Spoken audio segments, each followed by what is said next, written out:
Hello, നിങ്ങൾക്ക് എല്ലാവർക്കും Shiny Xavier YouTube പേജിലേക്ക് ഒത്തിരി സ്നേഹത്തോടെ വീണ്ടും സ്വാഗതം. ഇന്ന് ഞാൻ കുട്ടികൾക്കൊക്കെ വേണ്ടിയിട്ട് സ്പെഷ്യലായിട്ട് ഒരു പാൻ കേക്ക് റെസിപ്പിയാണ് നിങ്ങൾക്ക് വേണ്ടി ഷെയർ ചെയ്യുന്നത്.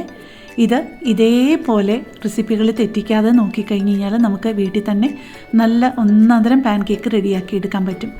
അതിനുവേണ്ടി ഞാനിവിടെ എടുത്തിരിക്കുന്നത് വലിയ ഒരു കോഴിമുട്ടയാണ് എടുത്തിരിക്കുന്നത്. അതിലോട്ട് 2 ടേബിൾ സ്പൂൺ പഞ്ചസാര പൊടിച്ചത് ചേർത്തിട്ടുണ്ട്, 1 ടീസ്പൂൺ വാനില എസൻസ് ചേർത്തിട്ടുണ്ട്, 1 നുള്ള ഉപ്പും ചേർത്തിട്ടുണ്ട്. 1 നുള്ളെന്ന് പറയാൻ പറ്റത്തില്ല, ഒരു 2 നുള്ള ഉപ്പും ചേർത്തിട്ടുണ്ട്. പഞ്ചസാരയൊന്ന് പൊടിച്ചിട്ട് അതിൻ്റെ ചൂട് പോയി കഴിഞ്ഞിട്ടേ ഈ മുട്ടയിലോട്ട് ചേർക്കാവുള്ളേ. എന്നിട്ട് ഇതെല്ലാം കൂടെ നമ്മുടെ വിസ്ക് ഇട്ടിട്ടോ അല്ലെങ്കിൽ ഫോർക്ക് ഇട്ടിട്ടോ നന്നായിട്ടൊന്ന് മിക്സ് ചെയ്യണം. അല്ലെങ്കിൽ ഏറ്റവും എളുപ്പത്തിന് നിങ്ങൾക്ക് ഇത്രയും മെനക്കെടാൻ വയ്യാന്നുണ്ടെങ്കിൽ ഇതെല്ലാം കൂടെ ഒന്നിച്ച് ആദ്യം പാലൊഴിക്കുക, അത് കഴിഞ്ഞിട്ട് ഈ പൊടിയും എല്ലാം കൂടി ഇട്ടിട്ട് മിക്സിയിലങ്ങ് അടിച്ചാലും മതി. ഇപ്പം ചേർക്കുന്നത് മെൽറ്റ് ചെയ്ത ബട്ടറാണ്. ബട്ടർ അതിലേക്കിട്ട് ചേർത്ത് കൊടുത്തത് 15 ഗ്രാമാണ്. 15 ഗ്രാം ബട്ടർ എടുത്തിട്ട് നന്നായിട്ട് മെൽറ്റ് ചെയ്തിട്ട് അതിൻ്റെ ചൂട് മുഴുവൻ പോയി കഴിഞ്ഞിട്ടാണ് അതിലോട്ട് ചേർക്കുന്നത്. ഇനി ഇപ്പോൾ പാല് ചേർക്കുന്നത് 2/3 കപ്പാണ്. 2/3 കപ്പ് നിങ്ങൾക്ക് എടുക്കാൻ ബുദ്ധിമുട്ടാണെന്നുണ്ടെന്നുണ്ടെങ്കിൽ 150 ml എടുത്ത് വെച്ചാൽ മതി. ഈ മെഷറിംഗ് കപ്പിന് ഒരു 150 ml എടുത്ത് വെച്ചാൽ മതി. ഇപ്പം ഞാൻ അതിനോട്ട് ചേർത്തത് കറുവാപ്പട്ടയുടെ പൊടിയാണ്, ഒരു 1/4 ടീസ്പൂൺ കറുവാപ്പട്ടയുടെ പൊടി.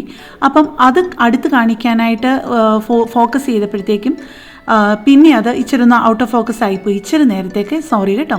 ഇനിയിപ്പം ഞാൻ അതിലോട്ട് ചേർക്കുന്നത് മൈദയാണ്. ഓൾ പർപ്പസ് ഫ്ലോറും ബേക്കിംഗ് പൗഡറുമാണ് ചേർക്കുന്നത്. ഓൾ പർപ്പസ് ഫ്ലോറ് 150 ഗ്രാമും ബേക്കിംഗ് പൗഡർ 1/4 ടീസ്പൂണുമാണ് വേണ്ടത്. അതിൽ കൂടുതലായി പോവില്ലേ. ഇതെല്ലാം കൂടെ ചേർത്ത് നന്നായിട്ട് ഒന്ന് മിക്സ് ചെയ്യണം. ഇപ്പം ഞാൻ രണ്ടാമത് ഇടയ്ക്കിടയ്ക്ക് പാല് ചെറുതായിട്ട് ഓരോ സ്പൂണിൽ ഒഴിച്ച് കൊടുക്കുന്നുണ്ട്. അതെല്ലാം കൂടി ചേർത്തിട്ടുള്ള പാലിൻ്റെ അളവാണ് ഞാൻ പറഞ്ഞിരിക്കുന്നത്. നിങ്ങൾക്ക് സംശയം ഉണ്ടെന്നുണ്ടെങ്കിൽ ഡിസ്ക്രിപ്ഷൻ ബോക്സിൽ പോയി നോക്കിയിട്ട്, കാരണം ഇത് പാൻ കേക്ക് ഫ്ലഫി ആയിട്ട് വരണം എന്നുണ്ടെന്നുണ്ടെങ്കിൽ കറക്റ്റ് അതിൻ്റെ മെഷർമെൻ്റ് ആണെന്നുണ്ടെങ്കിലേ പറ്റുള്ളൂ. നമ്മുടെ കേക്കൊക്കെ കിട്ടുന്നത് പോലെ അല്ല, നിങ്ങൾ അങ്ങോട്ടും ഇങ്ങോട്ടും മാറിക്കഴിഞ്ഞ് കഴിഞ്ഞാൽ അത് അത്രയും സോഫ്റ്റ്നെസ് കിട്ടത്തില്ല പാൻ കേക്കിന്. നിങ്ങൾക്ക് ഓരോ ഇൻഗ്രീഡിയൻസ് ആയിട്ട് ഇങ്ങനെ വേണമെന്നുണ്ടെങ്കിൽ ചേർക്കാം. അല്ല, നിങ്ങൾക്ക് കുറച്ചുകൂടി എളുപ്പവഴി വേണമെന്നുണ്ടെങ്കിൽ എല്ലാം കൂടെ മിക്സിയിലിട്ട് ഒന്നിച്ചങ്ങ് ബ്ലെൻഡ് ചെയ്ത് യോജിപ്പിച്ചാലും മതി. കാരണം ആദ്യമായിട്ട് ഉണ്ടാക്കുന്നവരാണെങ്കിൽ കുറച്ചൊരു ടെൻഷൻ ഉണ്ടാവില്ലോ, എല്ലാം കൂടെ അങ്ങനെ ഇട്ട് അടിച്ചു കഴിഞ്ഞാൽ ശരിയാകുമോ എന്ന്. അപ്പം എങ്ങനെ വേണമെന്നുണ്ടെങ്കിലും ചെയ്യാം. ഇപ്പം ഞാൻ പാൻ കേക്ക് ഉണ്ടാക്കാനായിട്ട് നമ്മുടെ ഒരു നോൺ സ്റ്റിക്ക് പാൻ വെച്ചിട്ടുണ്ട്. അതിൽ വളരെ ചെറുതായിട്ടൊന്ന് ബട്ടർ തൂത്ത് കൊടുത്തിട്ട് 1/3 കപ്പ് വെച്ച് ആണ് ഈ പാൻ കേക്കിൻ്റെ ബാറ്റർ ഒഴിച്ചു കൊടുത്തിരിക്കുന്നത്. ഇപ്പം നിങ്ങൾക്ക് ഈ പാൻ കേക്ക് കണ്ടാൽ തന്നെ അറിയാമല്ലോ, നല്ല ഹോൾസ് എല്ലാം വീണിട്ട് നല്ല സോഫ്റ്റായിട്ട് നല്ല ഫ്ലഫി ആയിട്ടുള്ള പാൻ കേക്കായിട്ട് വന്നിട്ടുണ്ട്. ഒരു സൈഡ് ഇട്ട് കഴിഞ്ഞിട്ട് ആ സൈഡ് ആയി കഴിയുമ്പോഴേക്കും മറ്റേ സൈഡ് മൊത്തം ഇട്ട് കഴിയുമ്പോഴേക്കും പെട്ടെന്ന് നമുക്ക് ഇത് റെഡിയാക്കി എടുക്കാവുന്നതേ ഉള്ളൂ.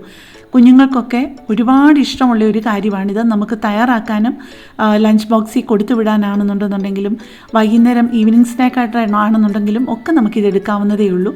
കൂട്ടത്തിൽ നമുക്ക് മേപ്പിൾ സിറപ്പ് ഉണ്ടെന്നുണ്ടെങ്കിൽ അതെടുക്കാം, അല്ല തേൻ ഉണ്ടെങ്കിൽ തേൻ എടുക്കാം. എന്ത് വേണമെന്നുണ്ടെങ്കിലും, നമുക്കിപ്പോൾ ശർക്കര പാനിയേ ഉള്ളൂന്നുണ്ടെങ്കിൽ അത് വേണമെന്നുണ്ടെന്നുണ്ടെങ്കിലും എടുക്കാം. പക്ഷേ മേപ്പിൾ സിറപ്പാണ് ഇതിൻ്റെ കൂടെ ഏറ്റവും യോജിച്ച് പോകുന്ന ഒരു സിറപ്പ്. അതിപ്പം എല്ലാവർക്കും നമുക്ക് അവൈലബിൾ ആയിരിക്കത്തില്ലല്ലോ. ആമസോണിൽ കിട്ടും വേണമെന്നുണ്ടെങ്കിൽ. പക്ഷേ നമുക്ക് പാനിയൊക്കെ ആണെന്നുണ്ടെന്നുണ്ടെങ്കിലും തേനാണെന്നുണ്ടെങ്കിലും അതുപോലെ തന്നെ നല്ലതാണ്. ഇപ്പോൾ കൊച്ചു കുട്ടികൾക്ക് ഒരു സന്തോഷമാകുന്നതിന് വേണ്ടിയിട്ട് ചെറിയൊരു ടെഡി ബെയറിൻ്റെ മുഖം പോലെ ഞാൻ ഉണ്ടാക്കുകയാണ്. ആദ്യത്തേതുപോലെ ഒരു 1/4 കപ്പ് മാവ് ഒഴിച്ച് കൊടുത്തിട്ട് ടെഡി ബെയറിൻ്റെ മുഖമാക്കി. പിന്നെ ചെവിയാക്കാൻ വേണ്ടിയിട്ട് 1 ടേബിൾ സ്പൂണിൻ്റെ പകുതി മാവ് എടുത്തിട്ട് 1/2 table spoon pan cake batter എടുത്തിട്ട് ഒരു ചെവി ഉണ്ടാക്കി. പിന്നെയും ഒരു 1/2 ടേബിൾ സ്പൂൺ എടുത്തിട്ട് അടുത്ത ചെവി ഉണ്ടാക്കി. അങ്ങനെയാണ് ടെഡി ബെയറിൻ്റെ മുഖം ഉണ്ടാക്കിയത്. ഇപ്പം നമ്മുടെ പാൻ കേക്ക്, നമ്മൾ സോഫ്റ്റ് ആയിട്ടുള്ള പാൻ കേക്കെല്ലാം അടുക്കി വെച്ചിട്ട് അതിന് മേലെ ഒരു പീസ് ബട്ടറും വെച്ചിട്ട് അതിനൊപ്പം കുറച്ച് നന്നായിട്ട് മേപ്പിൾ സിറപ്പും കൂടെ ഒഴിച്ച് കൊടുത്തിട്ടുണ്ട്.